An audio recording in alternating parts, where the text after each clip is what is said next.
With all that being said, we're going to move into WWE Raw, which happened on yesterday. And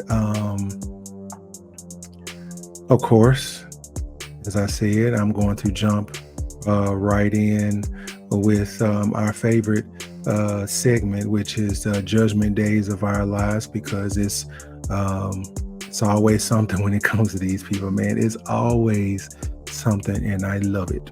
I love it, love it, love it, love it, love it. So, in this week's episode of Judgment Days of Our Lives, we have Dominic, who is in the back, their back clubhouse or some area, and he has lost something. You can see him frantically looking for it, and it seems to be a vest that's missing. It's a vest that's missing. We all know that Liv has it at some point in time or whatever, but he don't know where she is, so he can find it or whatever. And she comes out to the ring in during one of the matches in this purple cow like vest or whatever that belongs to Dom, and she's zipped up in it and everything. So he's trying to get it back. He goes back to the locker room area, and she calls him in a little hallway right there off the side, and the flirting and everything continues with her accent. Look, Dom, like bro, he is trying, but he's taking an L. She told him to go ahead and take it off her if he really wanted. I'm glad she had on something under it, because it was scaring me a minute, because I was like, are we going backwards when it comes to what WWE is doing now, right?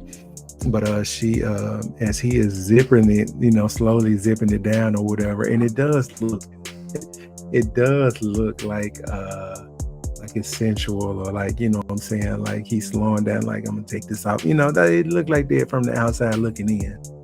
In the background comes Damian Priest, and he asks him like, "Hey, what are you doing?" Because it did look kind of suspicious when you coming around and you see something like that happen. So he takes the vest and he runs off, and Damian is telling Liv like, "Look, please leave him alone. He doesn't want any part of you."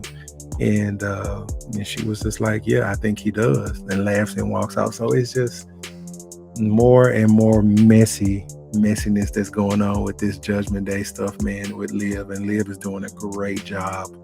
But also she has her own thing going on with Zelina Vega. I think that's going to be a match for Money in the Bank. Again, I mentioned that last week, and I think that's going to be a pretty decent match, because it's a believable character that if it happened could beat Liv, in a match or whatever. But obviously we know that's not going to happen, but still, hopefully there's a good match in there. So she has that going on and stuff as well. And back to Damian Priest. So the show kicked off, and lo and behold, our guy Seth freaking Rollins, his music comes on, right?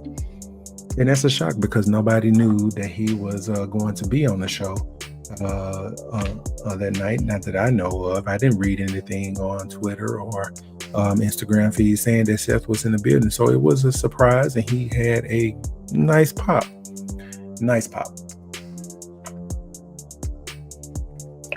Had a nice pop. So Seth Rollins comes out, does his thing, and Damian Priest comes out.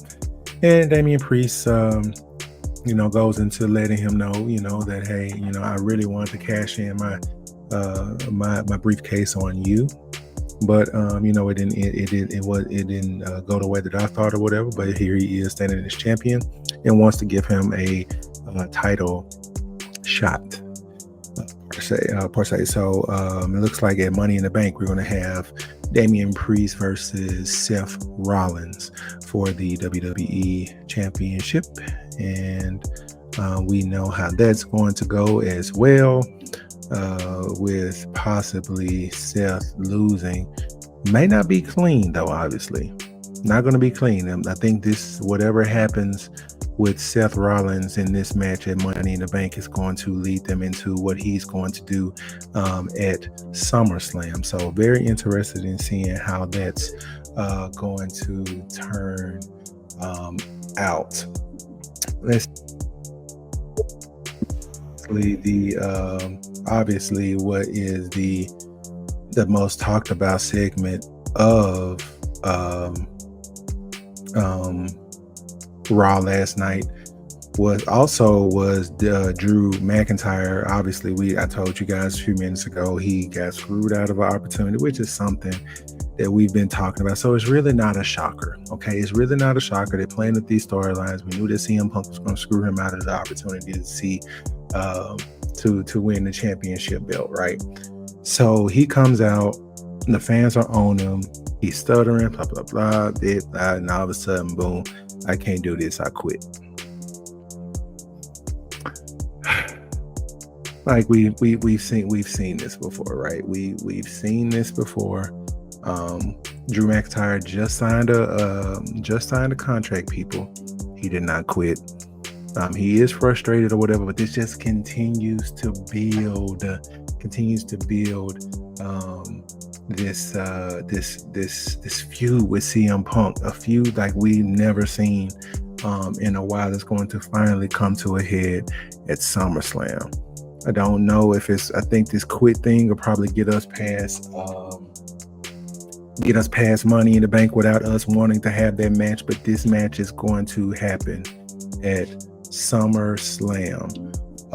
Where is Money in the Bank? Let me see. Money in the Bank.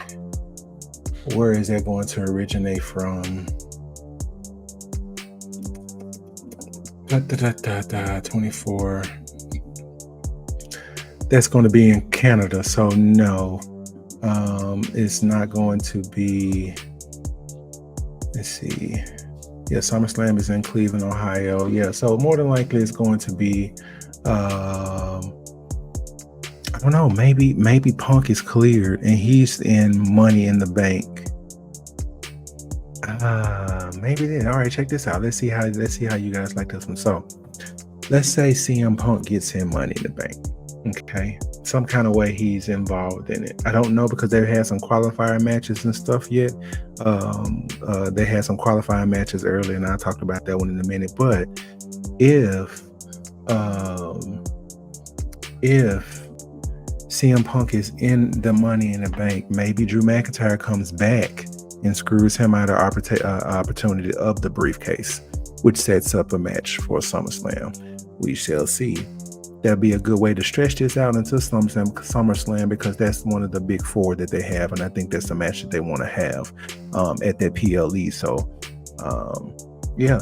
Hey, I'm liking this Drew and CM Punk feud thing going on, man. It's pretty dope. It's longer than your fly-by-night feud that they put together just to have some wrestlers wrestling and a storyline to tell. This is awesome. This is something that can last past SummerSlam. You know what I'm saying?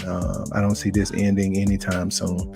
So another thing I was talking about, Money in the Bank, Jey Uso and Finn Balor and Rey Mysterio wrestled for an opportunity to get in said Money in the Bank ladder match, which was a qualifier or whatever, and kind of knew that Jey was going to pull it out. We know what the WWE is doing right now when it comes to Jey Uso, and he took the win over Finn, and there was some people out there that I've seen on Twitter that was saying that they wanted Finn to get the briefcase or whatever. And I don't know about back-to-back Judgment Day people being suitcase Money in the Bank winners or whatever. So that was thrown out the window. Maybe they have like a second chance spot for that a last spot for Raw or whatever. So who knows what they're going to do with that or whatnot. So let's see what else we have. Sami Zayn, we saw that he won at Clash of the Castle, and he's looking for some more opponents and stuff at this point.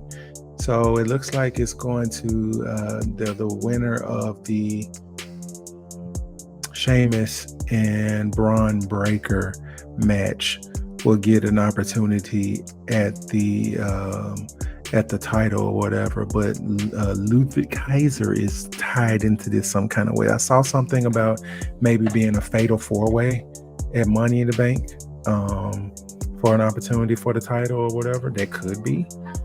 Maybe it could be just one-on-one. Maybe you let's say maybe you get no, I think it may have to turn out like that, because I don't see Sheamus losing to Braun Breaker just for Breaker to go to Money in the Bank to lose. You know what I'm saying? Just to lose. Maybe next week's match, when it comes to Sheamus and Braun Breaker, is going to be a disqualification because the Ludwig Kaiser comes and gets his revenge, because Braun speared the crap out of him as Kaiser came to do some work on Sheamus and whatnot. So it's interesting seeing you got these 4 individuals and stuff, including the champion Sami, all tied up and stuff after this week's Raw. So very, very interesting in seeing how that program is going to do. Will Sami come out still champion? I don't know. We shall see. Speaking of the old contenders, we got the implosion of the Alpha Academy continues to go. Let's see. Braun Strowman went against Chad Gable, and Strowman got the victory, which led to Chad calling the guys and ladies, the group members of Alpha Academy out there or whatnot, into the ring. And Chad begins to pick on Tozawa and just pretty much straight up embarrasses him, and he kicks Maxine out of the ring and all of the other stuff, again, stuff that we've seen before, but this particular time though, Otis got his get back, man, and pushed him down, pushed him back in the corner, took that shirt off, and he was about to get after him, but he got his friends and he left. Later on, we see them in the locker room, and Otis and the rest of the crew are packing up. Chad is coming back to talk to him, but they had enough with it. So maybe they're done. You know, I don't know if maybe he is Chad is going to try to get him back, or is he going to go to plan B, which is something that we all talked about, and that's the Creed brothers. You know, we haven't seen them in a while. Maybe this will be the time where they can come back and wreck shop or whatever and form this new Alpha Academy. So we'll see how that goes. Up and then that's going to be sooner than later, though. So yeah, let's see what else we have. What else did we have that night? Let's see. Oh, the women's qualifier went to Io Sky. She defeated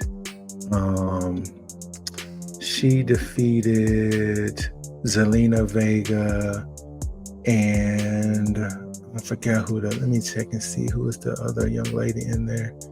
Kiana James. Yeah, Kiana James to get her spot in the Money in the Bank. Obviously, Io's not going to win the Money in the Bank again.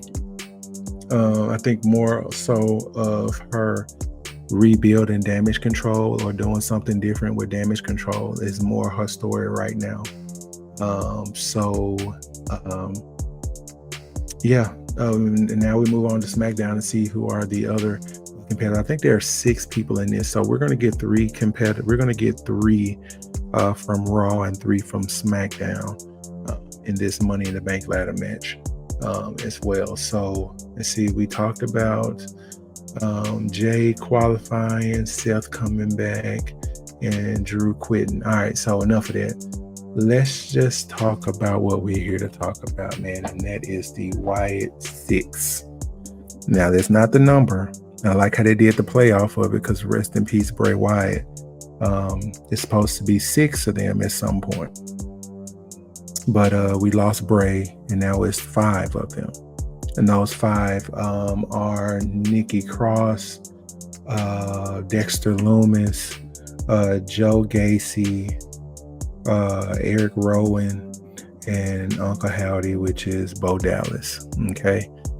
So what's so crazy about this is that, like, as they walk, as you see, you going back through the gorilla area, man, like Chad Gable and got, it looked like Carmelo Hayes and got.